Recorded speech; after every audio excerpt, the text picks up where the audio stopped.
então, na nossa primeira Carta Constitucional, não há nenhuma menção à escravidão, mas ela está garantida na medida em que a propriedade privada é um dos direitos dos cidadãos brasileiros, e também na lógica implementada pela diplomacia agora brasileira, né, em manter aquilo que Dom João VI tinha feito durante o período joanino, que é, enfim, conseguir burlar essa forte pressão inglesa para o fim do tráfico, né?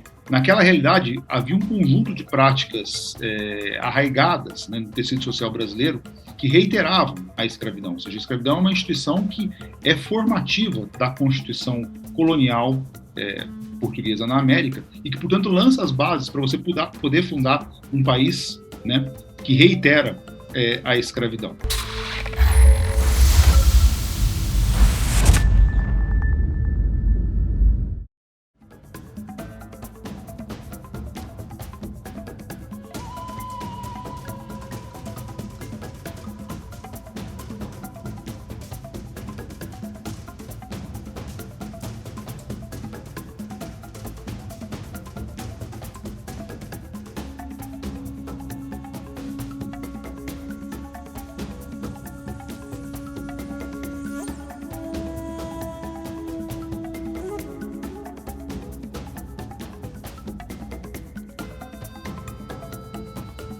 É impossível pensar a independência do Brasil sem pensar no lugar do comércio atlântico de escravizados na economia, na sociedade e na cultura brasileira.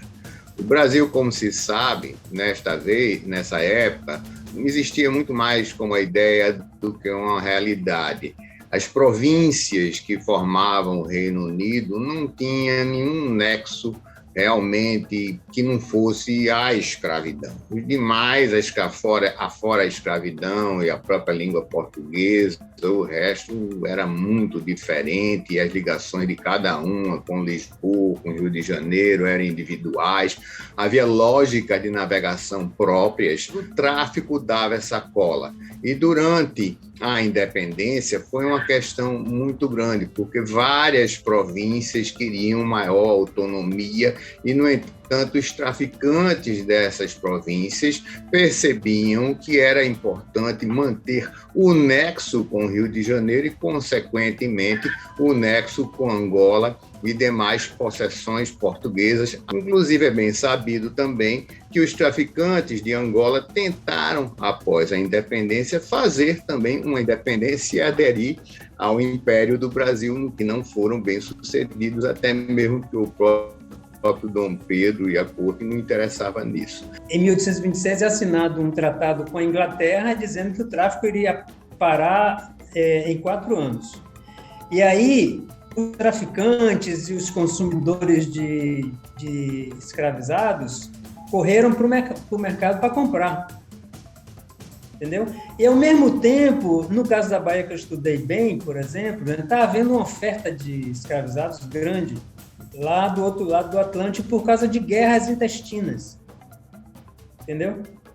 Pois bem, então é um volume imenso. Olha só, aqui na Bahia há um crescimento de mais de 70% de importação de escravos entre exatamente 1825 e 1829, a véspera de quando o tráfico terminaria, né? Nas vésperas. Então, após a independência, houve um reforço do tráfico atlântico de escravos, ficou mais forte do que nunca. Toda a historiografia mostra que, a partir de Dom João VI, há uma grande expansão do tráfico e que continua depois da independência, inclusive com o Estado brasileiro compactuando com a escravização ilegal de milhões de pessoas, né? No mínimo se fala de 800 mil depois de 1831, quando foi todo proibido. Mas se você pensa em termos de a partir de 1815, você pode dizer que todo mundo que veio para o Brasil da chamada Costa da Mina foi ilegalmente escravizado com o aval do Estado lusitano joanino e depois com o aval da monarquia brasileira. É tão forte a dependência que o Brasil tem da escravidão e uma escravidão que, consequentemente, depende desse tráfico transatlântico para ser alimentada, que em 1831, pouco depois da abdicação de Dom Pedro I, o que a gente tem é o encerramento, a primeira abolição do tráfico transatlântico, equivocadamente conhecida como lei para inglês ver, porque essa é uma máxima que acoberta a complexidade e, novamente, as escolhas políticas que foram feitas a partir, sobretudo, de 1835, quando essa oligarquia brasileira, ou a grande parte da oligarquia brasileira, mesmo tendo divergências entre si, né, como no caso dos conservadores e liberais, acabam fazendo um grande acordo para que o tráfico fosse reaberto na ilegalidade, uma reabertura que vai durar mais 15 anos, quando em 1850 o tráfico é finalmente abolido pela segunda vez no Brasil. Então, sem sombra de dúvidas, esse país que nasce em 1822 é um país cuja oligarquia aposta na escravidão, né, e aposta na escravidão dentro de um desenho muito próximo àquilo que eles haviam experimentado no período colonial, que é uma escravidão alimentada pelo tráfico transatlântico. Então, o papel dos traficantes é fundamental na independência. O tráfico foi reforçado depois. Todo mundo sabe as ligações íntimas, pessoais, não só econômicas, de Dom João VI com grandes traficantes da corte no Rio de Janeiro, e isso continuou depois da independência. Nos outros países da América Latina, esse apelo por uma abolição no processo da independência foi maior, mas nesses países, como os países de língua espanhola da América Latina, a escravidão do africano e dos seus descendentes não era uma coisa de peso como era aqui. Mas a outra grande sociedade escravista, né, das Américas, foi os Estados Unidos, quando adquiriu a independência também, fez questão de manter o princípio da propriedade, mesmo a propriedade sobre outras pessoas, como sagrado. Então, enfim, o Brasil não foi nenhuma novidade, não foi nenhuma exceção em um processo de descolonização com escravidão. O tráfico se intensifica como uma resposta a uma demanda internacional mais robustecida depois das guerras napoleônicas, né? Que aí vem um período de paz, o capitalismo, né, se recompõe politicamente, né?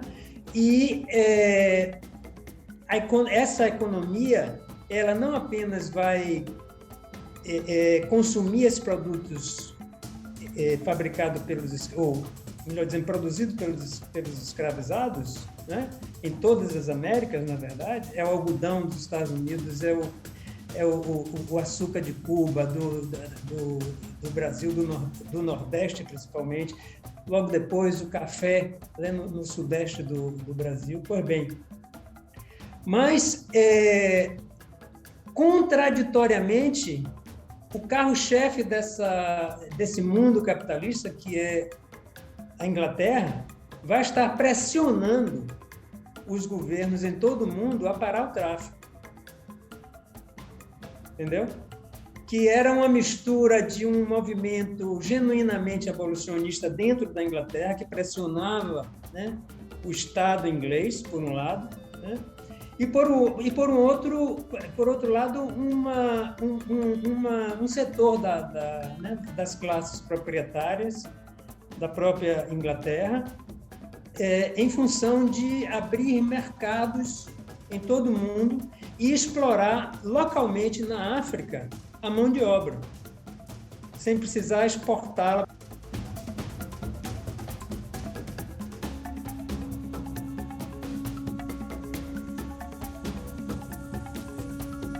O Brasil está sendo pressionado pela Inglaterra. No próprio ano de 1826, assina tratados para acabar o tráfico de escravos em 3 anos. 3 anos, era para acabar em 29. E não acaba.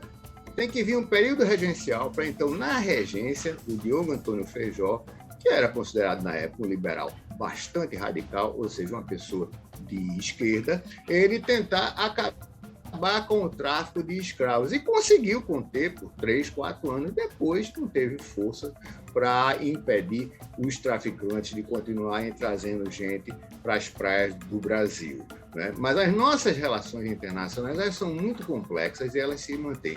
Fora isso, tem as relações com Angola, né? Angola, que é também complicado, porque o que Portugal tem é apenas Luanda e um outro porto, mas a maior parte da nobreza africana conseguia negociar cativos independentemente das potências europeias. A mesma coisa na chamada Costa da Mina, onde a nobreza africana vendia gente independentemente também das potências europeias. Então faz parte do Brasil esse conjunto de relações complexas vinculadas ao tráfico, vinculado às necessidades do Império do Brasil, inclusive de construção do Império, e isso repercute em continuo depois da independência, e isso tem também um custo que vai terminar sendo pago pelas províncias e vai criar tensão em todo o Império do Brasil. O grande problema diplomático que o Brasil teve, né, para se constituir como Estado Nacional ao longo do século XIX foi enfrentar a enorme pressão anti-escravista britânica para a abolição do tráfico transatlântico de escravos no Brasil.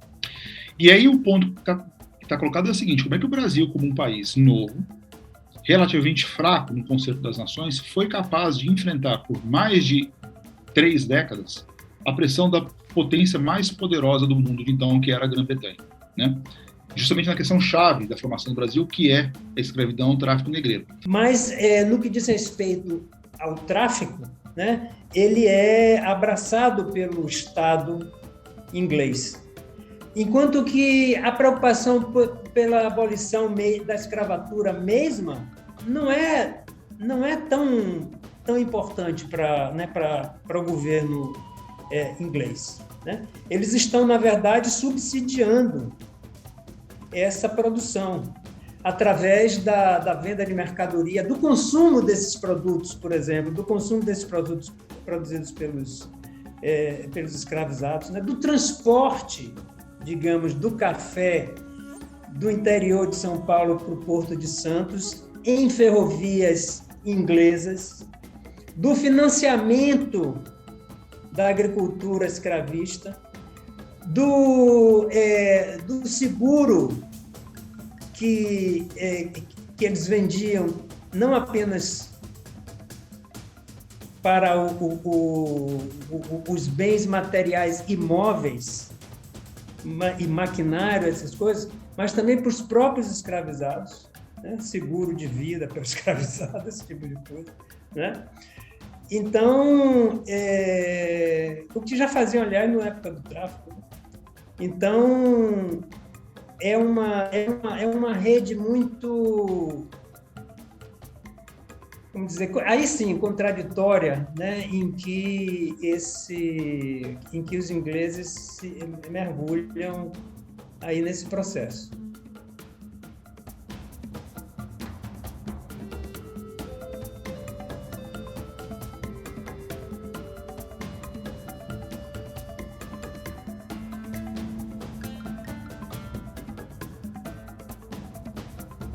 Em 1817, começou com o apoio de senhores de engenho, proprietários rurais, que pensavam que era apenas mais uma daquelas tantas rebeliões que já havia acontecido no período colonial contra um governador régio. Isso no contexto da independência da América Latina, né, que estava acontecendo na América inteira. Só que o Domingos José Martins, o líder, era um abolicionista, né, e casou com a filha de um grande proprietário, mas ela foi uma protagonista, porque ela pediu às damas de honra que aparecessem com o cabelo cortado à francesa, como devia ser na Revolução Francesa, e também pediu que não ostentassem riqueza, porque isso não pegava bem numa república. O Domingos José Martins cedo mostrou que era abolicionista, andava de mãos dadas com negros e pardos, e isso criou problemas muito grandes para ele.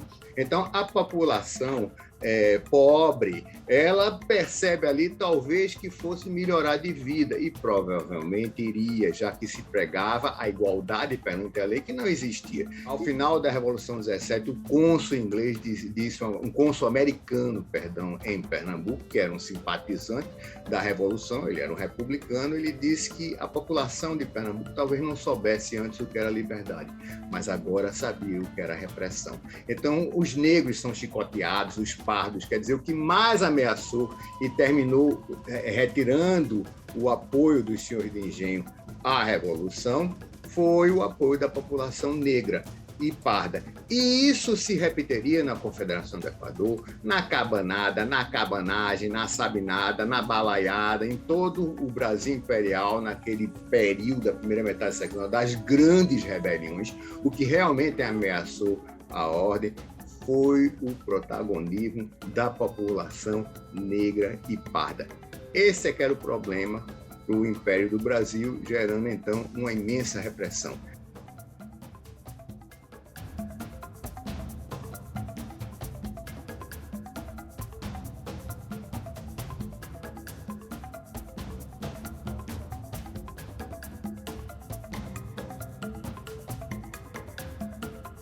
E a Maria Filipa seria uma escravizada, provavelmente nascida no Brasil, né, uma que a gente chama de crioula, uma mulher negra nascida no Brasil, que trabalhava na ilha de Taparica e que consegue arregimentar uma série de companheiras também escravizadas, né, na luta contra as tropas portuguesas que ainda tentavam resistir enfim, ao que foi a independência do Brasil, a proclamação da independência do Brasil, né, e a sua separação de Portugal. Mesmo nessa condição, né, uma independência que não garantiria a sua liberdade, nem a da maior parte das suas companheiras e seus companheiros.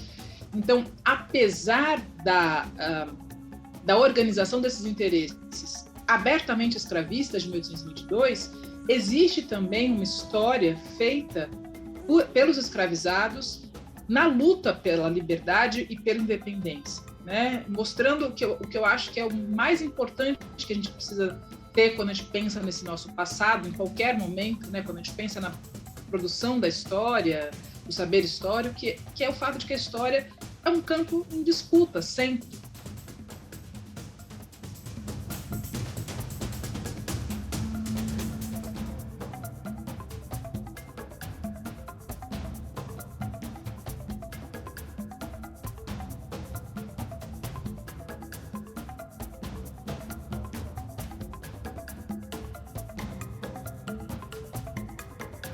Houve, inclusive, uma revolta, no caso da Bahia, em que os escravizados atacam as tropas brasileiras, né? Porque eles teriam sido incitados pelos portugueses, né? Mas há também deserção individual, tanto a simples fuga para um quilombo, por exemplo, como a fuga para sair do controle do seu senhor, né? A fuga, digamos assim, pequena, a fuga que não é para o quilombo, mas para dentro da própria sociedade, se passando por pessoa livre ou liberta, né? Isso era particularmente comum para aqueles escravizados nascidos no Brasil, que falavam a língua local, etc. Aconteceu isso, mas aconteceu também a fuga para as forças patrióticas, né? A fuga para servir ao exército independentista ou patriótico, né? E muitos escravizados, eles conseguiram, inclusive, a alforria, porque lutaram do lado certo, né? Do lado vencedor, que foi o lado brasileiro, né? Pois bem, nesse período de 5 anos, aconteceram 16 das revoltas e conspirações em toda a primeira metade do século XIX, em 5 anos, você está entendendo? Ou seja, esses escravos estavam chegando e praticamente está dizendo assim, onde é que estão planejando a próxima revolta, entendeu? Quer dizer, eram escravos novos que estavam chegando, muitas vezes diretamente do campo de batalha, né?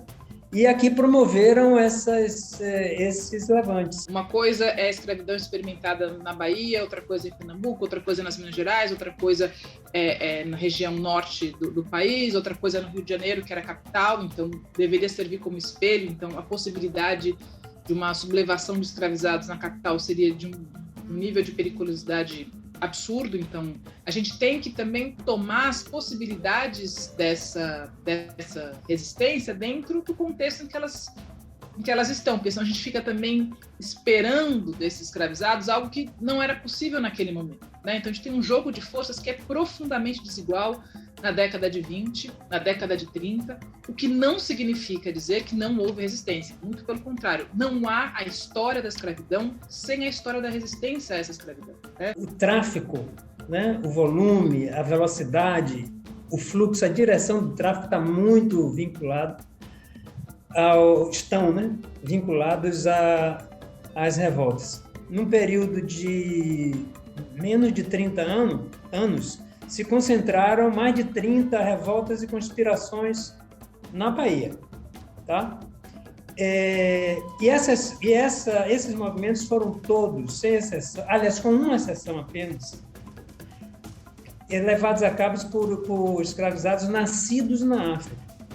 Os nascidos no Brasil não se meteram. Então, quer dizer, havia uma divisão realmente política, né, para a questão dentro né, do plano da rebeldia coletiva, violenta, entre os nascidos no Brasil e os nascidos na África.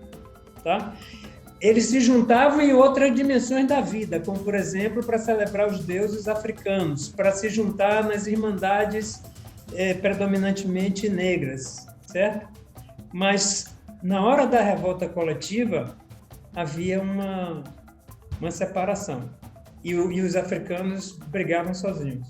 É a tessitura, né, de uma série de interesses que, como eu apontei, né, eles ultrapassam também esse lugar das elites, essa posição socioeconômica das elites, fazendo com que ser proprietário de escravizado fosse algo almejado e, em certa medida, muito viável para um segmento significativo da população brasileira, inclusive, e infelizmente em alguns casos, para egressos do cativeiro, né? Porque essa é a lógica que passa a reger essa nação que nasce, né, no 7 de setembro de 1822. Quem acabou com a escravidão no Brasil? Essa é uma história que é posterior, 1888. Mas quem acabou com a escravidão no Brasil foram os próprios escravizados em aliança com os abolicionistas, sendo que grande parte dos abolicionistas, a linha de frente dos abolicionistas, era composta por negros e mulatos livres, certo?